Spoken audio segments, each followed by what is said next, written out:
Good evening. I'm Danielle Lyman Torres, and tonight I'm going to do a review of A Promised Land by Barack Obama. I had the privilege of doing a review of Michelle Obama's Becoming 2 years ago. At the end of this book review, I will have an opportunity to do a comparison of one of America's most famous first couples and their recent publications. So let's get started. Well, about the author. The structure of my review follows a typical structure where we start about talking about the author. But most people know about this particular author since he was the 44th president of the United States of America. But Barack Obama is a Honolulu native, Columbia University graduate, Harvard Law School graduate, community organizer who worked his way into the University of Chicago Law School and civil rights attorney role, and then began that climb and ascension into politics, where this particular book really spends its time. The concept and the work that he did as an Illinois state senator and as a U.S. senator representing the state of Illinois. Then, of course, the highlight of this book is his first term in service as the 44th president of the United States of America. And not only the 44th president, but the first Black president of the United States of America. And as I think we all know, he would endearingly describe himself as father to Malia and Sasha and husband to Michelle. So this book, A Promised Land, was released November 17th, 2020. And by November 24th, the book had sold over 1.7 million copies, breaking the record for first week of sales of a presidential memoir. 4.3 million copies were therefore run to keep up with the demand. And as you can see in this picture, yeah, he made Oprah's book club, which by this reviewer's standards means something. In every book review I do, I look for this. I look for this accomplishment, this achievement, this feather in the cap of Oprah's book club. This is President Obama's third book, and we'll talk a little bit about what that means in terms of the role of memoir as we talk about the purpose of the book, which is a memoir, and very specifically a presidential memoir. So a memoir in general is not only the chronological telling of one's experience from childhood forward, but it usually does so with a specific timeline and that intimate connection to the author's feelings and emotions. Memoirs are written to be therapeutic, teachable moments, or to keep memories alive. But presidential memoirs are different. They're more like a job journal. And we pretty much require it at this point of our presidents to publish a memoir. We don't have them all. They don't all have accolades, but they do serve a role as a historical document from the lens of the person who was in the seat, the lens of the person who was in the role. And to this point, we've only had 46 people in that role. So, it's really important that we have these journals, these memoirs. And so it's almost one of those requirements that I think happens.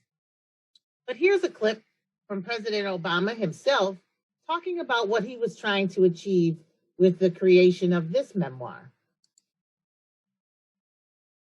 I want to tell a more personal story that might inspire young people considering a life of public service. How my career in politics really started with a search for a place to fit in, a way to explain the different strands of my mixed-up heritage, and how it was only by hitching my wagon to something larger than myself that I was ultimately able to locate a community and purpose for my life. But what you also see there is that this is volume 1. And we'll talk about that a little bit more. But also that this isn't the first memoir written by President Obama. And so whereas the typical memoir is talking about that chronological telling of someone's experience and story, this is specifically a presidential memoir, that job journal. But President Obama has had the opportunity to give those other stories in other forms, in other memoirs, in other books. And so we'll talk about that a little bit more when we talk about how this book is received and some of the strengths and weaknesses of the book. So the structure of the book. This book is a whopping 768 pages. 768 pages. And folks, this is volume 1. What we understand is that this is about the term, his first term in service as the President of the United States.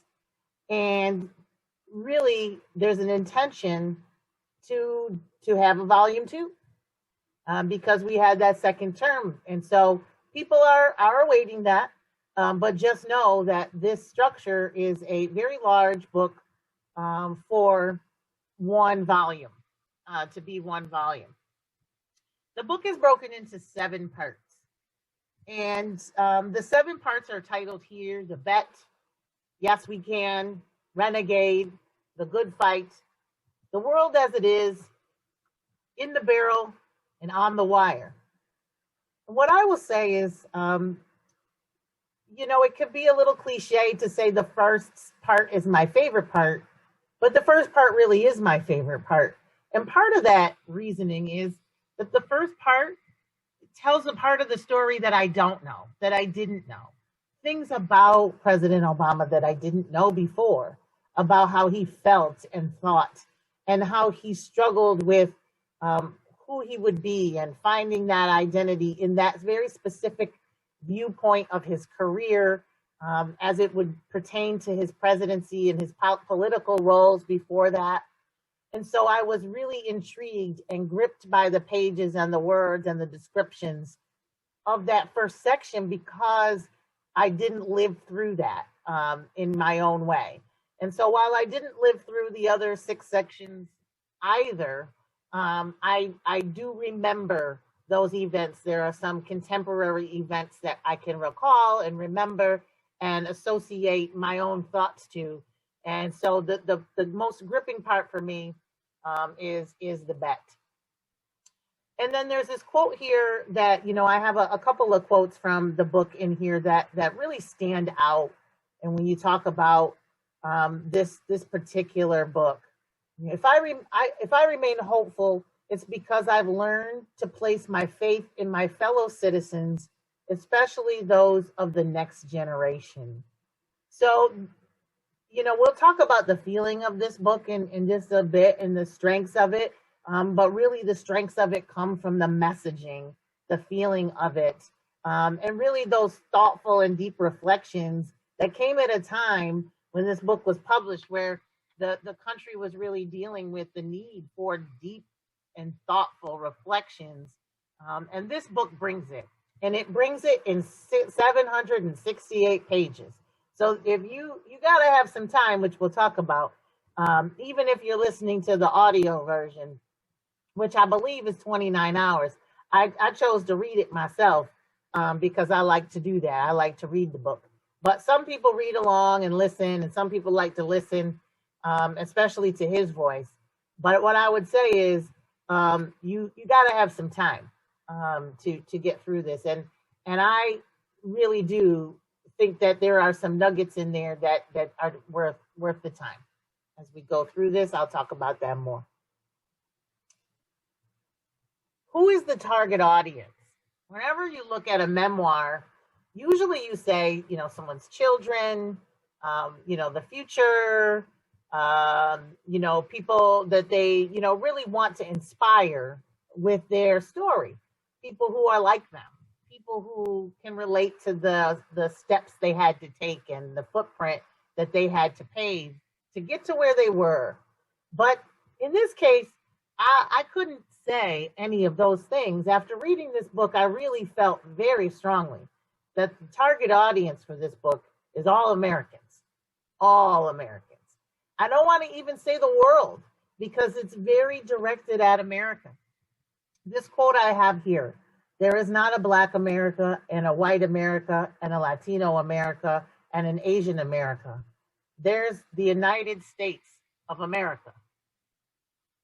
The messaging throughout this book is like transforming and transporting us back to the times of listening to his speeches of hope and moving forward, and those campaign messages, those messages throughout his presidency, both terms.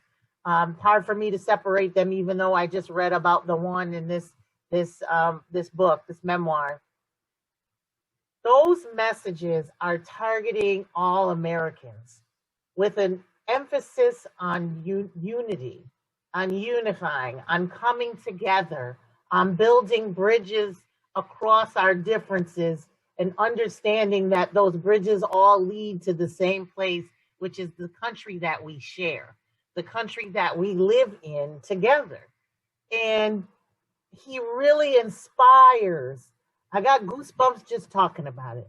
The inspirational audience feel is there. It's there throughout the book, and you have to pick out these nuggets, but this is one of those where he really talks about the importance of unity and unification in a country at a time of its publication that was significantly divided. Now let's get to the strengths, because there are many. I know I talk about the length of the book a lot, and I'm still going to talk about it some more, but it is an incredibly well-written book. We would expect nothing else from a man who has been well-spoken and, you know, right on top of the language, is a master of the language in every way, as an orator. We would expect that it be well-written, and it is. It delivers on that. And did I mention he's the first Black president? So really, that's a strength. He could have written anything, and that would still be a strength, right? It's vivid and expressive in all of the ways that his words, the way that he would write and deliver speeches, the way that he would deliver interviews that were unscripted, or, you know, show up and have conversations that might have been captured on film that were unscripted. Vivid and expressive. The language is vivid and expressive. Perhaps that's why it takes 768 pages, because every detail is vivid and expressive. And you can stay with the long syntax because you know that he's really describing in detail every last account.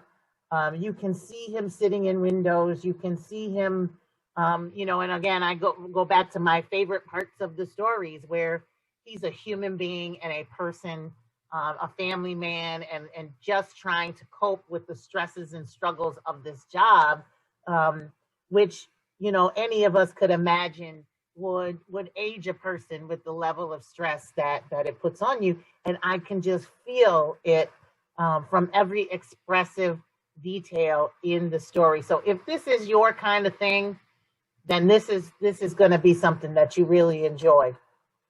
Just as much as people enjoy his charisma, in his personality, and his charisma, in his leadership, and his charisma, and his speaking, you get that charisma in this book.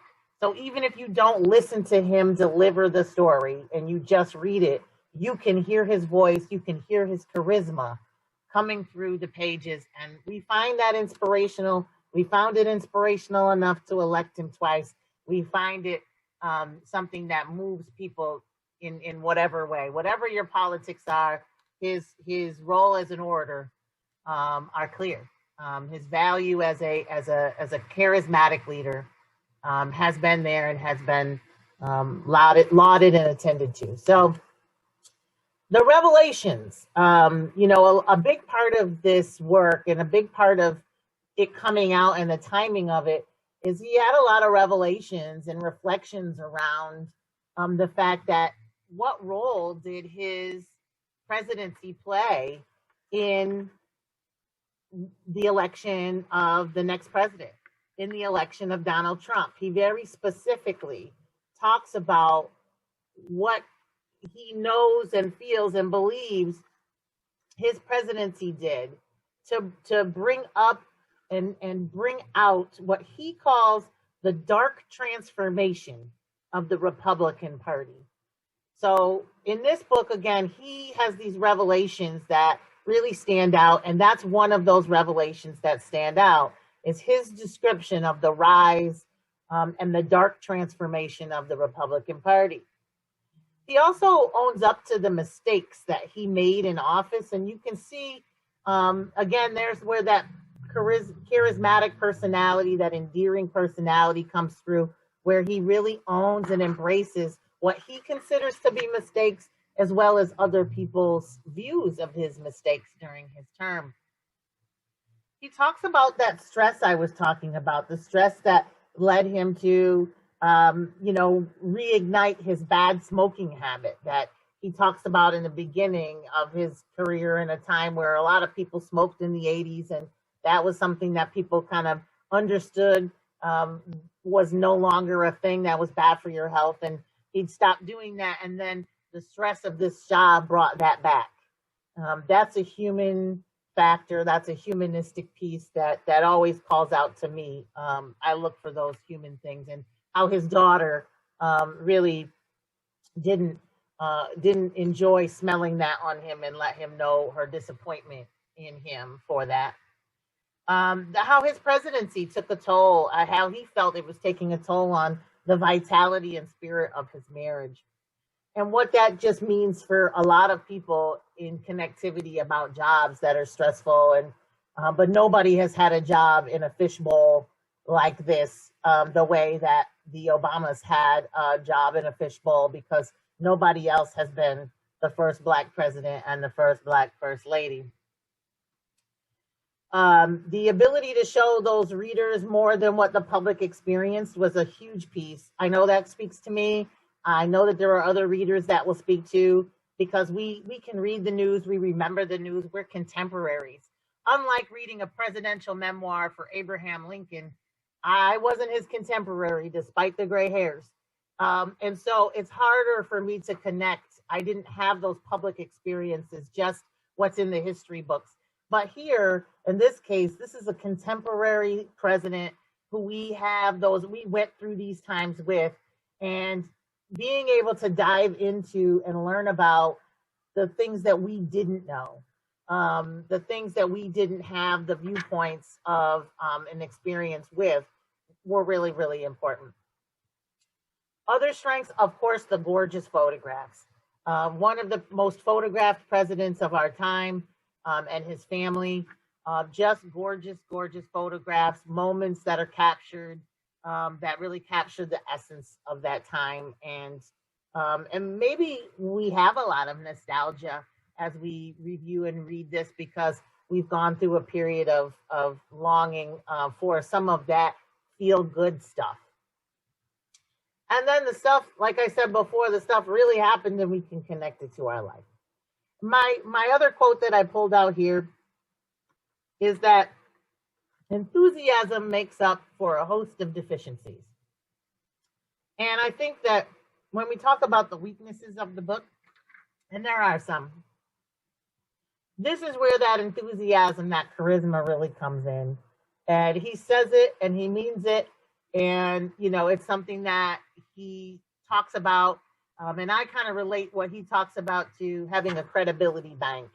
And when you make deposits in that credibility bank, every once in a while you'll make withdrawals because you're a human being, but you have enough built up that you can sustain those withdrawals. And, and that enthusiasm, he really feels like puts a lot in there. Weaknesses. Well, there are some. And I think that these are some of the same weaknesses that I pointed out with Michelle's book as well. And I think really with any memoir, which is, despite great attempts, it's still hard to connect to the everyday person.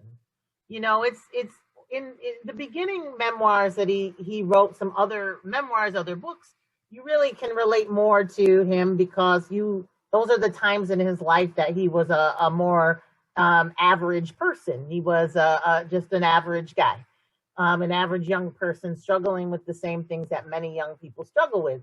But once you get into being the president of the United States, once again, there's only been 46 of them. So it's a little bit difficult to have a full everyday experience of imagining living in the White House and imagining, the stress of the decisions and the political and, the foreign visits and all of that stuff. We hear about it, we read about it, we understand it, but we don't really envision ourselves in it. It's a safe book. He takes some risks. He does take risks. We're talking about, again, how he reflects on the Republican Party. So he steps out on a few limbs. But I'm waiting to see what happens in volume 2. Maybe volume 2, there'll be a little bit more space and time, and a feeling where we can really learn some things, some insights where he can maybe be a little bit more critical. It's not grippingly interesting, and I use that word because when I read a book, because I still read actual books, I like the hardcover books too. I like to grip the book and never want to put it down.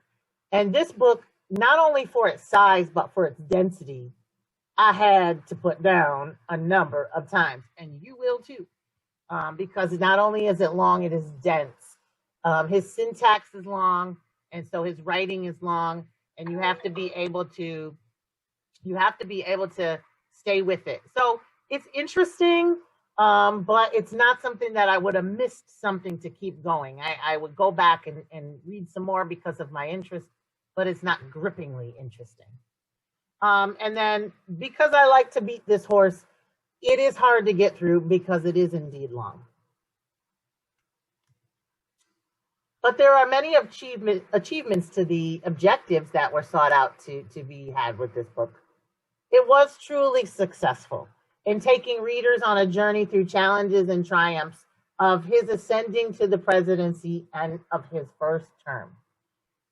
He presented the most normalized view of a White House family that we could ever imagine.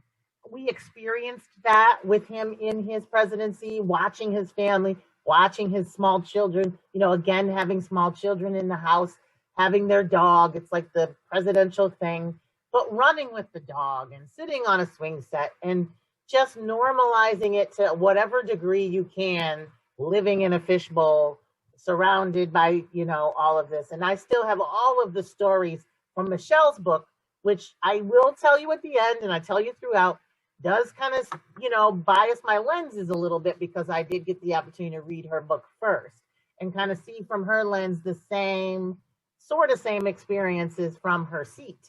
And some of that White House stuff is stuff that she really talks about in her book from her lens, which is very interesting. And just like his wife, they go high, they keep it classy. He keeps it classy. It's classy throughout.